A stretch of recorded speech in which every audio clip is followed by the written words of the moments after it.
Bien, hasta el momento hemos visto el perceptron monocapa, el cual pues solo nos permite entrenar una capa de red neuronal, pues realmente podemos entrenar una o varias neuronas con el mismo algoritmo para reconocer patrones. ¿Cuál es la limitación del perceptron monocapa? Que no puede ser para los que no puede ser. Linealmente separables, exactamente, los dos están bien, sí, los dos están bien ahí, deben ser conjuntos linealmente separables. ¿Estamos allí? ¿Todo está bien? ¿Hasta ahora todo está bien? Bien, pero se acuerden de eso. Vamos a hablar del perceptron multicapa, vamos a hablar del algoritmo de propagación hacia atrás, que eso nos va a ocupar casi toda la clase de hoy, y vamos a hablar, bueno, dependiendo si el tiempo nos alcanza, de métricas de MLP. Entonces, ¿qué pasa? Un perceptron multicapa está compuesto por capas de entrada que no hacen nada, capas ocultas sobre la cual vamos a calcular los pesos y una capa de salida. La salida, aunque no son capas, es una sola capa. La salida puede ser una o varias. Por ahora vamos a trabajarlo con una sola salida, pero el algoritmo lo podemos aplicar para varias salidas. La señal de, vamos a tener dos pasos: la propagación hacia adelante, que ustedes la conocen, y la propagación hacia atrás, ¿sí? El algoritmo tiene esos dos pasos, el forward y el backward, adelante y atrás. Es una generalización del perceptron de una capa, puede solucionar problemas más complejos, y el algoritmo más común se llama propagación hacia atrás, o sea, backpropagation, que se basa en la regla de entrenamiento de corrección de el error. Tenemos el paso hacia adelante, la señal de entrada es aplicada y se propaga capa a capa, y tenemos el paso hacia atrás, que se realizan los ajustes de cada capa utilizando como regla de corrección el error. En este caso, en la propagación hacia adelante, pues la entrada pues la usamos, como nosotros sabemos, la suma ponderada aplicando la función. En la propagación hacia atrás vamos a tener que la entrada va a ser la salida, y la salida que vamos a tener nosotros es el error. Y en la propagación hacia atrás, la función de activación que utilizamos es su derivada. Cuando propagamos hacia adelante usamos la función normal, y hacia atrás usamos la derivada, ¿sí? Entonces es una de las cosas que vamos a ver.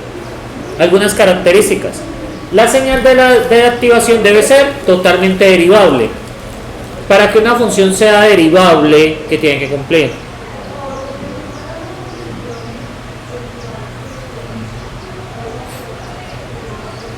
Debe estar totalmente definida.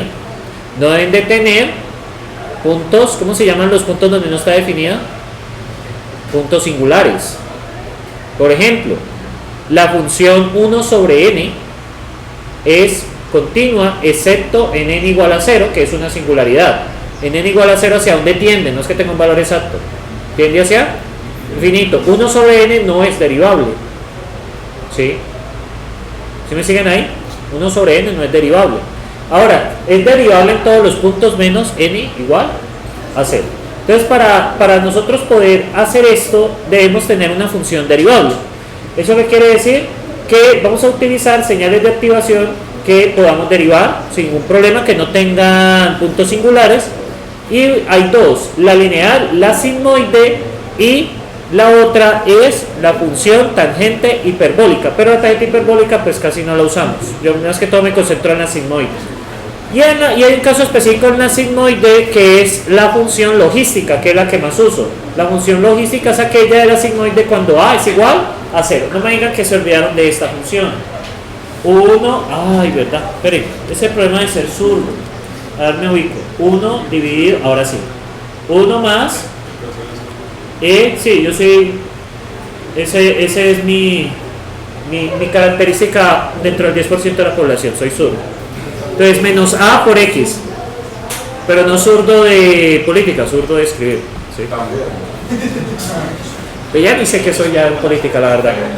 Entonces, ¿qué pasa? La función logística es aquella donde a vale 1. ¿Listo? Sencillamente esa es la diferencia. Es la que yo suelo usar. Realmente el valor de a no es muy relevante. Entonces, tenemos la señal de activación, tenemos la sigmoide, la lineal la conocen, ¿no? Pues es sencilla. F de x igual a x, y tenemos f de x igual a esta. Esta es la función sigmoide, usualmente usamos a igual a 1. Tenemos las capas ocultas, que pueden ser una o más capas ocultas, las cuales no están conectadas a las entradas y salidas directamente. La conectividad está dada por los pesos de las conexiones en cada capa, que es lo que vamos a calcular. Y esto es una neurona per sector multicapa. Es una arquitectura totalmente conectada. Obsérvese, la capa de entrada no tiene nada y vamos a la primera capa oculta. Obsérvese que todas están conectadas con todas. De la primera capa oculta, creo que el calor me está afectando como el tono de la voz. La primera capa oculta, miren las salidas. Las salidas de la primera capa oculta son las entradas para la segunda capa oculta. Y así, paulatinamente, tantas capas ocultas ustedes tengan. Y al final, la capa oculta, la última capa oculta, va conectada ¿a quién? A la capa de salida. En este caso, la neurona tiene 3 salidas. ¿Sí? Vamos a poder tener más de una salida. Si me hago el ejemplo que voy a hacer, voy a hacerlo solo con una. ¿Estamos allí? ¿Todo está bien? ¿Preguntas? ¿No? Ok. Está demasiado calor para hacer preguntas. La computación de las entradas se puede expresar como una señal continua no lineal. Y la computación de un gradiente es necesario para propagar el error a través de toda la red. Regla de aprendizaje y así ajustar los pesos. Vamos a aplicar la regla del gradiente descendiente. Si se acuerdan de Adaline, ¿qué usábamos para corregir los pesos? El gradiente descendiente. Bueno, preguntas sobre esto. Pastor, dime. Solo está alzando la mano. Ok. Sí, digamos que es el calor. Entonces, ¿qué pasa? Hay varias cosas que ustedes deben tener presente. La arquitectura de la red es totalmente conectada. En fin, la arquitectura de la red es totalmente conectada. ¿Sí? Miren que cada capa se conecta con la siguiente. Esa es una de las primeras cosas. Lo otro es que hay una propagación hacia adelante que va a ser en este sentido. De las entradas hacia las salidas. Y vamos a tener una propagación hacia atrás, que vamos a ver ahora, que va a ser de las salidas hacia las entradas. ¿Sí? Muy bien. Debe calcularse inicialmente la salida, que es el paso de forward hacia adelante. Y para iniciar el proceso hacia atrás vamos a tomar en cuenta el error como entrada de la red desde la capa de salida hacia la entrada. Y este es un error es un proceso que requiere hacer derivadas parciales en términos del error, buscando minimizarlo, por lo que la función de activación debe ser derivable. Eso creo que ya se ha dicho varias veces. Entonces, la entrada neta que recibe una neurona en la capa oculta, ¿qué es? Básicamente es, esto no es la entrada neta. No, señor. ¿Esto es el error? Pues que es obvio. Parámetro esperado menos tenido. Si eso está malo.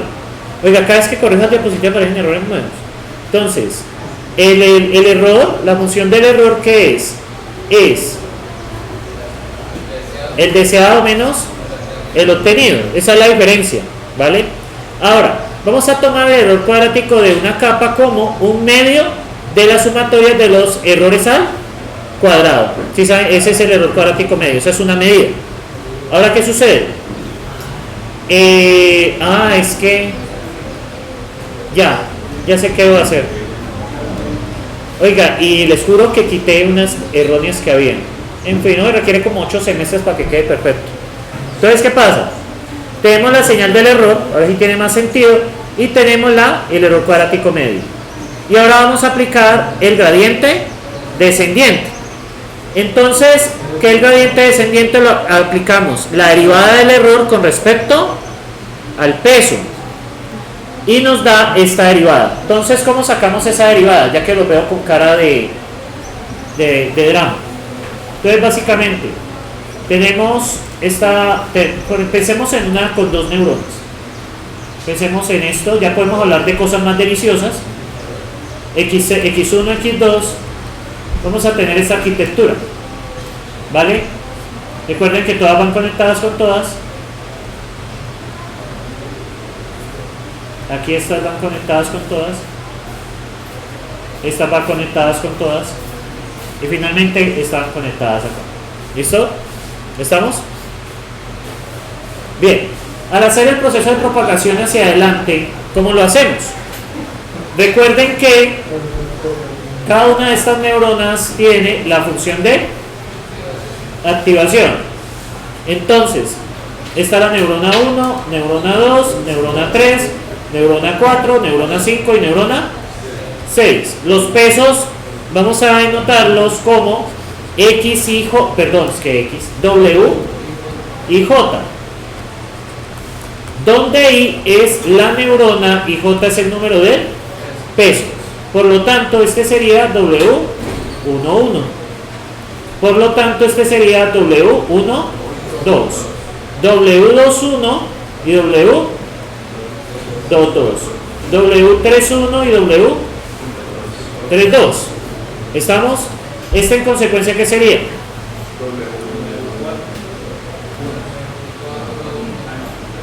Entonces, ¿cuál es este número de neurona? La primera, W41, W42 y W43. Esta de aquí sería W51, W52 y W53. ¿Y este cuál sería? W64 y W65. Pues número de entrada, la neurona, pues. Neurona 4, neurona 5, para saber que estamos relacionados. Entonces, si ustedes saben muy bien cómo es la entrada neta a la primera neurona, vamos a señalizarlo como X1 barrita. ¿Cómo sería esa entrada neta? X1 por W11 más X2 por 22. ¿Qué me hace falta aquí? Me hace falta algo muy importante. El vías. En este caso hay 6 vías. Menos vías 1. ¿Estamos de acuerdo? En consecuencia, ¿cuál sería la salida de la primera neurona? La función de activación ¿en qué? En X1. ¿Estamos? Muy bien. ¿Cuál sería la entrada neta a la neurona 4? Ya haciendo un salto. ¿Cuál es la primera entrada? La función de activación aplicada ¿en dónde? X1 por quién? W41 más F de X2 W42 más F de X3 W43 menos vías 4, ¿vale? Entonces, ¿qué pasa? ¿Y la salida de la neurona 4 cómo sería? La función de activación aplicada sobre X4. De esa manera propagamos hacia adelante, ¿sí? Obviamente me he saltado muchas partes de ese proceso, ¿sí? Porque pues sale muy largo. Bien, esto aquí al final, ¿cierto? ¿Cuál sería la entrada neta a la neurona 6? Sería la salida de X4 por W64 más la función de activación de X5 por W65 menos ¿qué? Vía 6. Entonces la salida total ¿qué sería? Pues sencillamente F de X6. ¿Estamos? Obsérvese que esto depende de quién. De los pesos, ¿lo ven ahí? Entonces aquí, por favor, presten atención a lo que va a venir. Yo sé que esta, bueno, voy a llamarlo Y para ser coherente. Yo sé que aquí me sale Y, pero yo sé que hay una, llamémoslo, hay una T esperada. O sea, hay un valor que yo espero y hay un valor que yo obtengo. ¿Estamos allí? Entonces, del valor que yo obtengo y del valor que yo espero, ¿qué sucede? Observen. El error sería igual al valor que espero menos el valor que obtengo. Pero ese valor que obtengo ¿a qué es igual? Ah, pues ese valor a la función en X6. ¿Estamos? Bien. Resulta que para yo poder hacer corrección del error, yo tengo que empezar a derivar. Y resulta que la primera derivada que voy a sacar es la derivada del error, la derivada parcial del error con respecto a quién. Empecemos con 6,4. ¿Estamos ahí? W64. Hay que hacerlo con todos los pesos, pero empecemos con 6,4. ¿Cómo es esa derivada parcial? T es una constante, así que chao. Y nos queda menos F' de X6 por x6 prima. ¿Estamos? Eso es la chain de la cadena. La función derivada. Digo la cadena de la cadena. ¿Yo dije eso? La chain de la cadena. Por eso, cadena de la cadena. Es lo que ustedes los tienen atrapados en relaciones tóxicas, no mentiras. Entonces, lo siento.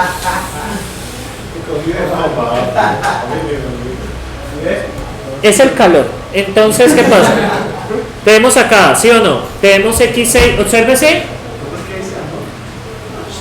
obsérvese que tenemos este f', ¿sí? Entonces la derivada del error con respecto a w64, ahora me da menos f' evaluado en la entrada neta x6. ¿Pero qué es la entrada neta? La entrada neta sería, pues muchachos, sería la salida de x4 por w64 más f de x5 por w65 menos vías de quién, de la neurona 6. Obsérvese que esto es 0 y esto es 0. ¿Por qué? Al ser derivadas parciales, las otras variables, ¿cómo se consideran? Como constantes, ¿sí o no? Entonces nos va a quedar así. Nos va a quedar w64, nos va a quedar como menos f' de x6'. ¿Por quién? Por, llamemos esto salida de la neurona 4. Yo sé que es esto por w de 6,4. Pero ¿qué pasa? Sencillamente me queda de esta manera. O sea, me queda este pedazo. Si lo considero constante, ¿estamos de acuerdo? Si saco la derivada. Porque esto es la variable. Es como tener 2x. ¿Cuál es la derivada de 2x? 2. Entonces nos queda de esta manera, ¿sí? Nos queda menos la derivada de la función por x6 por el valor que acompaña, que sería pues la entrada neta, que es lo que estamos viendo acá. ¿Lo ven? Que es esta la entrada. ¿Lo ven? ¿O no lo ven? Esta es la entrada neta de la neurona 4. Esta es la entrada neta. Esta es la entrada neta que hay acá. ¿Lo ven? ¿Ya? Entonces, básicamente, pues nos quedaría de esta manera. Y pues queda f' de la neta. Dime. Creo que uno cuál sabe por qué variable derivar. Se derivan por cada uno de los pesos. Pues tiene que, si son 6 pesos, ya cada uno de los 10 pesos. Sí. Bien, ahora, ¿de dónde sale este término? Menos t menos y, ¿cierto? Resulta que si ustedes ven, acá tenemos que el error es t menos y, ¿cierto?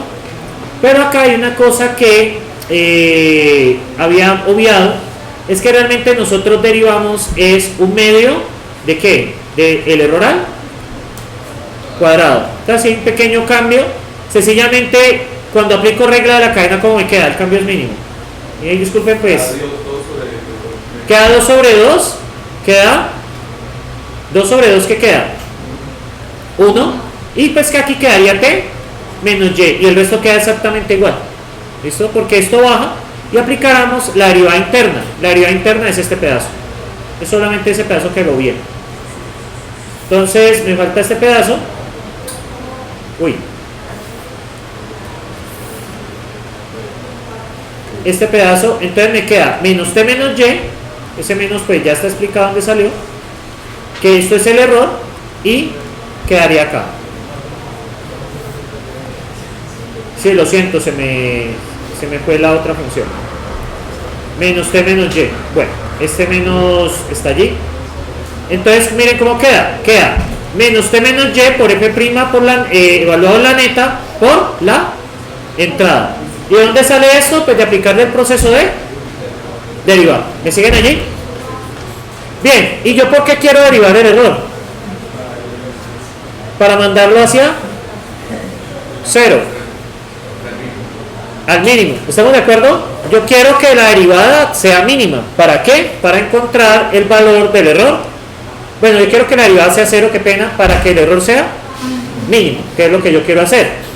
Entonces, para hacer esa derivación, entonces yo empiezo a aplicar estos incrementos. O sea, yo podría, hay dos métodos, yo podría sencillamente hacer esto, igualarlo a 0 directamente, y ahí encontraría el valor que es el error mínimo para este peso. Pero ¿cuál es el problema? No podemos aplicar esta técnica directamente porque tenemos muchos pesos y tenemos muchos patrones. ¿Estamos? Tenemos muchos pesos y tenemos muchos patrones. Donde hubiera un solo peso y donde hubiera un solo patrón, sencillamente haga esto y encuentra el error mínimo. Entonces, ¿uno qué hace matemáticamente para ir encontrando el error? Entonces lo que uno hace es quitarle el diferencial, o sea, quitarle esta derivada, pues, quitarle eso. Yo le voy quitando paulatinamente esto con el fin de irle quitando esos pequeños deltas, de tal manera el valor me llegue paulatinamente ¿a qué? Al error mínimo. ¿Me siguen allí? Entonces, ¿qué pasa? Yo quito esto, ¿y por qué lo multiplico por el factor de aprendizaje? ¿Se acuerdan de los saltos? En el método del gradiente descendiente, yo debo tener una especie de freno. ¿Para qué? Para que no se me vaya a... ¿Sí se acuerdan de paulatinamente los pesos y el error? ¿Cómo podíamos irlos manejando? Si este salto era muy alto, llega un momento que me tocaba devolverme. Pero ¿qué pasa si ustedes se devuelven muy rápido? Se vuelven a pasar. Entonces es mejor acercarse más lentamente. ¿Qué sucede? ¿Qué pasa si el valor de entrenamiento es muy pequeño? Se demora demasiado. Llega, pero se demora demasiado. Entonces hay que tener un equilibrio con esto. Como les había mencionado, depende de... este valor de entrenamiento depende del problema, depende de los datos. O sea, no hay un valor que yo les diga que esté bien. En los problemas que voy a mostrar, 0.5 es un valor muy alto. 0.5 va a volverse loco. Pero si utilizamos 0.001, va a llegar apropiadamente. En los casos que les voy a mostrar ahora, cuando implemente el algoritmo. Entonces, esta es la regla básica. El nuevo peso va a ser igual al peso actual más el factor de aprendizaje. ¿Por quién? Por la derivada del error con respecto al peso. Y pues es básicamente obtenemos esto. ¿Y cuál es el diferencial? Pues es esto. T menos Y por F' de la neta por la entrada. ¿Estamos allí? Bien. Entonces, vamos a empezar por la capa de salida. Entonces, ¿qué pasa? Si la función de activación es lineal, se obtiene que la derivada es 1, por lo que la variación del peso será sencillamente F' pues no está, F' vale 1, sencillamente N por el error por la entrada. Y de hecho ustedes ya lo vieron, esa es la regla del perceptron. Esto que ustedes ven acá, ¿sí me siguen? Esta es la regla del perceptron. Se supone que la derivada es 1. Ahora bien, pero la vida no es así. Resulta que nosotros utilizamos la función sigmoide porque es una función no lineal.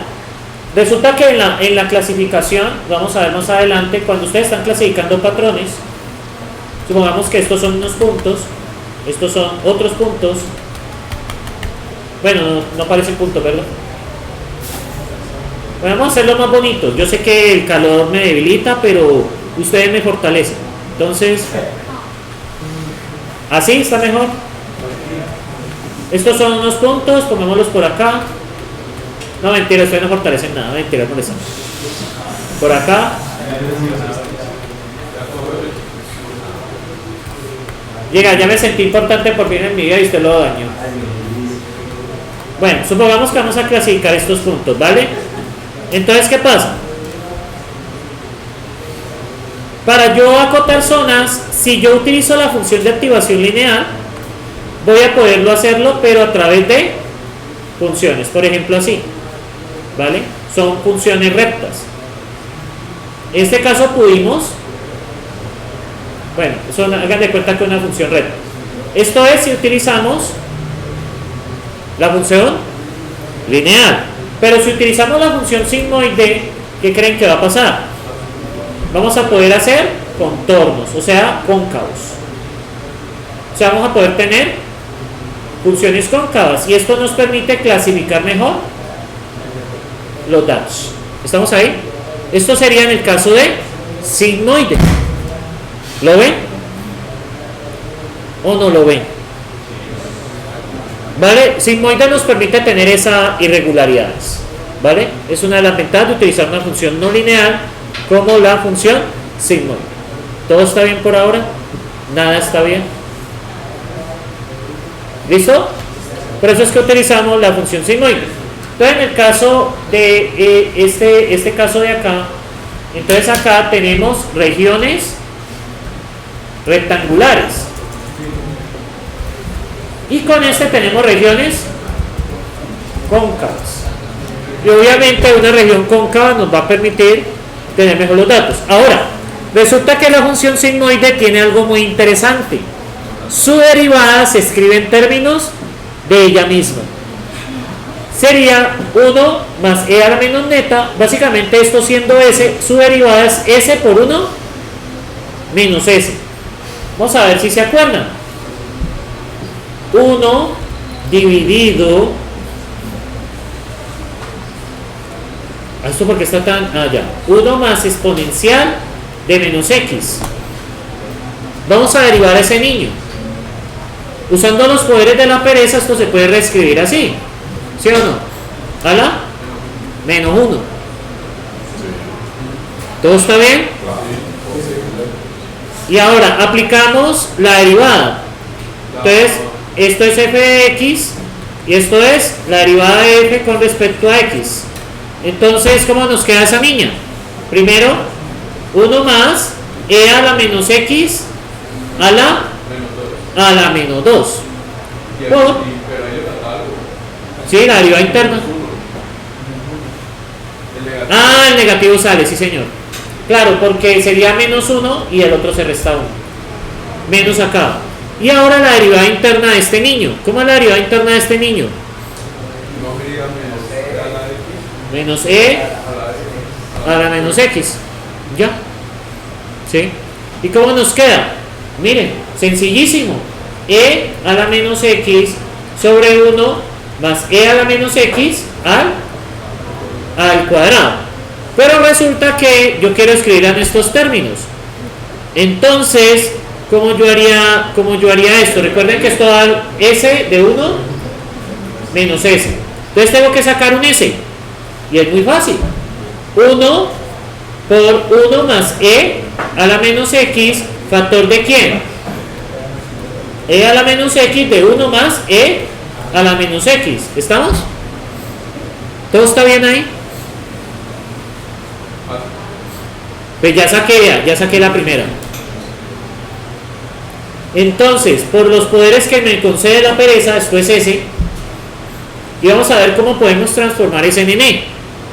Entonces, ¿cómo podemos transformarlo? Si ustedes ven, ¿cómo podríamos separar esto? Entonces, por algún lado yo tengo que tener ese, ¿no?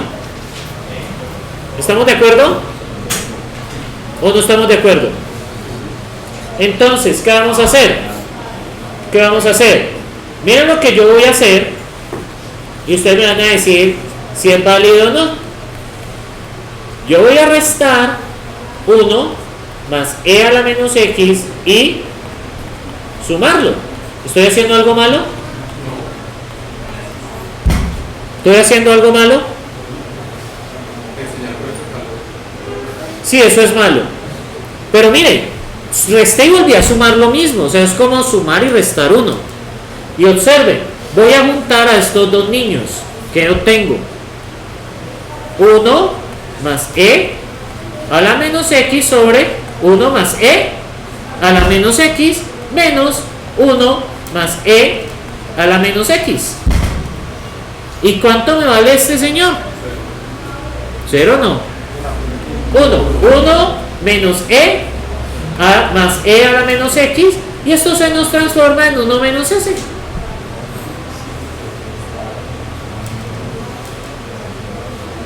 ¿Lo ven? Bueno.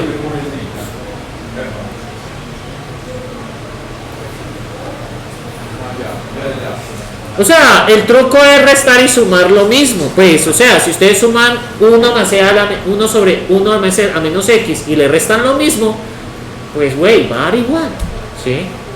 Eso no es pecado, ¿sí? Las matemáticas son manipulables al igual que las personas, ¿sí? Lo siento, es el calor, ¿sí? Filosófico. No, es que esta mañana me fui en el carro escuchando un video de cómo se manipula actualmente a la gente y sí, muchas cosas tenaces. Pero bueno, en noticias más importantes, pues ya que está demostrado ese por uno más, uno menos ese. ¿Estamos de acuerdo? ¿Todo está bien? Bien, ojalá yo pudiera manipularlos para que le prestaran atención a esto. Esto sí es difícil. Todo va a aparecer en el parcial. ¿Cuándo es el parcial de este chuzo? ¿Como en 15 días o en 3 semanas? Creo que en 15. Creo que nos faltan 2 clases. De estos son 2 clases. Y ya sigue el examen parcial. Sí, el parcial es antes de Semana Santa. No, ya no quiero saber de usted en Semana Santa. Pues usted en Boga está media hora, usted puede ir. Ahora, de rodillas está como a 3 horas más o menos. Ahora, yo no sé si hay gente que se ha ido de rodillas a Buga. ¿Sí? Pero creo que igual lo eliminaron. Bueno, entonces, en la capa oculta, ¿qué vamos a hacer? La actualización de los pesos depende del error de las capas ocultas y de salida. El error de la capa oculta se tiene en conjuntos de neuronas, es la siguiente. Entonces, ¿qué va a pasar? Y aquí es una de las cosas más importantes. Aquí tenemos esta es la capa de salida. Y aquí tenemos capa oculta 2, capa oculta 1 y capa de entrada que pues no hace nada. Bien, este error que ustedes tienen acá, que es T menos Y, es la entrada de ¿quién? De esta capa. Y aquí vamos a calcular un error de la capa oculta. Este error de la capa oculta se va a propagar a las neuronas de la capa anterior. ¿Cómo se propaga? Es el error de la capa oculta multiplicado por ¿quién? Por el peso. O sea, es como si la señal estuviera yendo al revés. ¿Se acuerdan que cuando la señal va hacia adelante se multiplica por el peso? Y luego se suma para la entrada neta. En el paso hacia atrás sucede lo mismo, pero al revés. El error pasa aquí y este error que tenemos acá se va a propagar multiplicando por el peso y este es el error que usted ve aquí. ¿Lo ven? Usted es el error que usted ve aquí. ¿Estamos o no estamos? Vamos de nuevo. El error de la capa, el error total, ¿cómo es? De la diferencia entre la esperada y la obtenida. Este error acá se propaga, como les expliqué, y da un error aquí, en esta capa. O sea, pasa con la derivada y todo el cuento. Ahora, este error que se ve aquí, ¿qué va a pasar? Se va a propagar ¿hacia dónde? Hacia la capa anterior. ¿Estamos allí? ¿Todo está bien? Y este es el error que va a haber aquí, que se va a propagar de la misma manera. Aquí vamos a ver otro error que se va a propagar a las capas anteriores. Y así hasta llegar a la primera capa oculta. ¿Todo está bien? No, porque la entrada no hace nada. La primera capa es la primera capa oculta, realmente la entrada no hace nada. Y bien, ¿cómo es este algoritmo?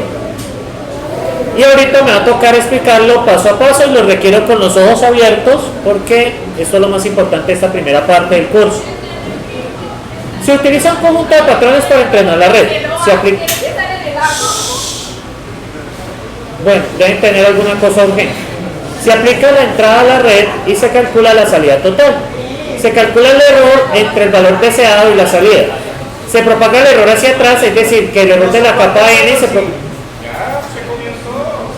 Bueno, se basa en el error de la capa n más 1. Se modifican los pesos de las capas, este cálculo depende de la capa siguiente y se verifica la condición de parada, que suele ser un valor de error. Muy bien, se inicializan los pesos entre menos 1 y 1. Mientras la condición de parada falsa, se repiten los pasos 3 a 12. Se aplica la entrada, se calculan los valores de entrada netos de la capa oculta H, se supone que la capa oculta H tiene n neuronas, se calcula la salida de la capa oculta, y calculamos los valores netos para la capa de salida y finalmente calculamos la salida de la red. Este primer paso es el hacia adelante, ese ya lo pueden hacer, ese paso es fácil, simplemente hay propaganda, ahorita les voy a explicar igual. Y luego calculamos el error de la capa oculta como es. Y miren, cuando usted se devuelve, la función de activación que vamos a aplicar no es la función, sino su derivada. O sea, la función cuando usted entra, aplica la función normal, pero cuando se devuelve, aplica la derivada. Entonces, calculamos los términos de error, que sería el error por f' de la neta, que estimamos el error de las capas ocultas, y como se puede observar, el error de la capa oculta depende de la siguiente capa. Actualizamos los pesos de la capa de salida, actualizamos los pesos de la capa oculta, verificamos que el error cumple una condición global o un número dado de iteraciones. Entonces, ¿qué vamos a hacer? La manera